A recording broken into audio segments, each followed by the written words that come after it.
People's party की शक्ल में एक मां नहीं एक ड्राइव का सामना है। जिसको इस मुल्क को तबाह करना है उसको फौज कशी करने की जरूरत नहीं है, उसको पीपुल्स पार्टी जैसी हुकूमत ही का उनकी हमेशा ये करनी चाहिए।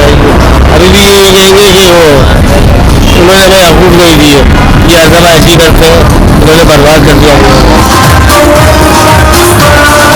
पीपुल्स पार्टी से मुतालबा करके हम एक कौम के हैसियत से अपनी बेइज्जती कराते देखिए मुसलमान को कोई घास से घालता नहीं है।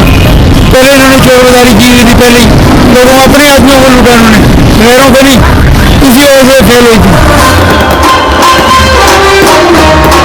ने जो है वो पीपल्स पार्टी और मुस्लिम लीग साथ में लाए हैं, क्या आपकी नज़र में ये सही है? बिल्कुल सही है, कराची का काम वही करेंगे और कौन करेंगे। मैं समझता हूँ ये महाजिर कौम का सौदा किया गया है, ये बिल्कुल गलत किया गया है, चोरों के साथ हाथ मिलाया गया है। पाकिस्तान पीपुल्स पार्टी 13 सालों से सूबे में सिंधु देश की तहरीक चला रही है। सिंध सेक्रेटेरिएट सिंधु देश सेक्रेटेरिएट बन गया। आसिफ अली जरदारी साहब चोरी से डाका से सिंध के खजाने को लूट के और रुपए अपनी जेबों में ले जाकर फिर अगला इलेक्शन खरीद लेते हैं। इस तरफ नहीं देख रहे कराची की तरफ या अपने मुल्क की तरफ, वो सिर्फ अपनी कुर्सी और अपने ओहदों के ऊपर देख रहे हैं बस।